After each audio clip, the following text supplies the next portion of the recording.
Hello everyone. बेटा जो chapter हमारा चल रहा था थ्योरी बेस ऑफ अकाउंटिंग, आज मैं डिस्कस करूंगा इसके कुछ कंसेप्ट प्रिंसिपल्स को और आपके साथ। 9th कंसेप्ट है हमारा कॉस्ट कंसेप्ट और historical cost principle. According to this concept an asset is generally recorded in the books of accounts at the price at which it was acquired. Means इस concept के according बेटा आप asset को उस price पे record करते हो जितने में आपने उसको परचेज़ किया था, जितने में आपने उसको एक्वायर किया था। एक्वायर मीन्स परचेज़ किया था। And the cost is the basis for all subsequent accounting of the asset. फिर वो जो कॉस्ट है बेटा आने वाले हर साल के लिए एसेट की अकाउंटिंग के लिए बेस बन जाती है। Asset is recorded at cost at the time of its purchase. Asset को बुक्स ऑफ अकाउंट्स में जब आपने परचेज किया उसको कॉस्ट पे रिकॉर्ड किया जाता है, but is systematically reduced in the value by charging depreciation. लेकिन आने वाले साल में जैसे जैसे टाइम बीतता चला जाएगा बेटा उस एसेट की वैल्यू रिड्यूस होती चली जाएगी बाय चार्जिंग डेप्रिसिएशन। डेप्रिसिएशन लगने से उसकी एसेट की वैल्यू कम होती चली जाएगी। The market value of an asset में change the passage of time. समय बीतने के हिसाब से, समय जैसे जैसे बीतता चला जा रहा है, मार्केट वैल्यू एसेट की चेंज हो सकती है। मार्केट वैल्यू कम भी हो सकती है, ज़्यादा भी हो सकती है। मींस आपने जितने में एसेट परचेज करी थी फ्यूचर में उस एसेट की वैल्यू बढ़ भी सकती है और कम भी हो सकती है। मार्केट वैल्यू कम ज़्यादा हो सकती है, लेकिन आपको मार्केट वैल्यू को रिकॉर्ड नहीं करना। आपको उस एसेट को जितने में आपने परचेज किया था उसमें से डेप्रिसिएशन लेस करके जो वैल्यू आएगी जिसे हम बुक वैल्यू कहते हैं, उस बुक वैल्यू पर आपको एसेट को बुक्स में रिकॉर्ड करना है। एक एग्जांपल के थ्रू बेटा अगर मैं आपको बताऊं कि अगर आपने कोई मशीन 5 लाख रुपीस की परचेज करी थी और उस पर डेप्रिसिएशन जो चार्ज किया गया ईयर एंड पे ₹50,000 का डेप्रिसिएशन चार्ज किया गया, तो आप 5 लाख में से 50,000 का डेप्रिसिएशन माइनस करके जो बैलेंस बचा ₹4,50,000 जिसको हम बुक वैल्यू कहेंगे, तो बुक्स ऑफ अकाउंट्स में हम मशीन को 4,50,000 पर शो करेंगे।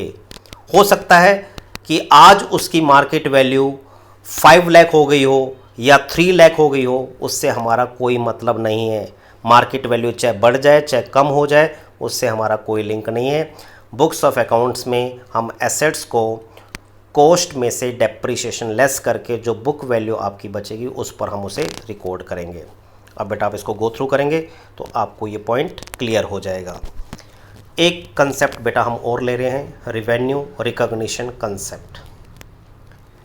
इस कंसेप्ट के अकॉर्डिंग एक बिजनेस को अपनी रिवेन्यू को कब रिकॉग्नाइज करना चाहिए, मीन्स कब उसे ये मान लेना चाहिए कि उसने रिवेन्यू को अर्न कर लिया है। तो आइए बेटा समझते हैं। Revenue is recognised when it is realised, that is when a legal right to receive it arises. अगर आपको किसी रिवेन्यू को रिसीव करने का लीगल राइट मिल गया है, लीगल राइट आपका अराइज हो गया है, तो तब रिवेन्यू को रिकॉग्नाइज किया जाएगा। तब रिकॉग्नाइज नहीं किया जाएगा जब आपको उस रिवेन्यू के बदले कैश एक्चुअल में रिसीव हुआ। रिवेन्यू को रिकॉग्नाइज करने में और एक्चुअल कैश रिसीव होने में बेटा डिफरेंस है। इसको एक एग्जांपल से बेटा हम समझते हैं। सपोज करते हैं an enterprise sells goods in Feb 2019 and received the amount in April 2019. Revenue of this sales should be recognized in Feb 2019. That is when goods are sold. It is so because the legal obligation has been established in Feb 2019.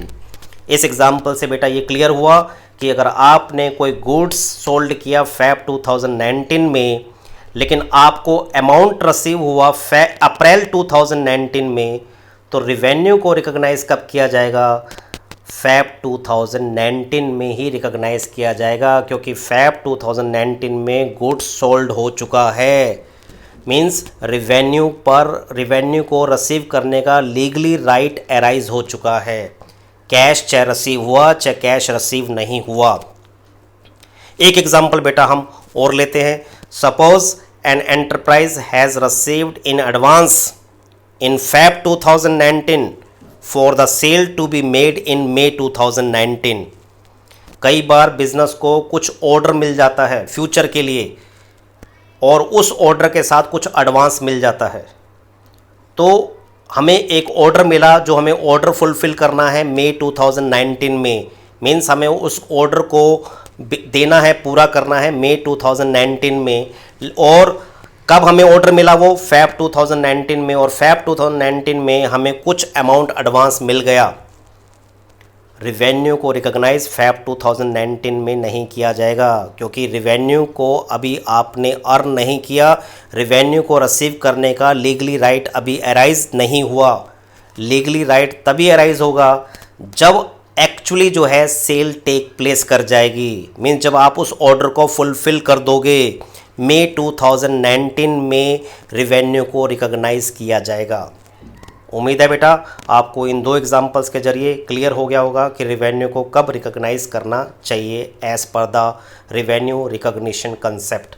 अब आप इसको go through करोगे तो बेटा आपको ये पूरा clear हो जाएगा। थैंक यू बेटा and have a nice day.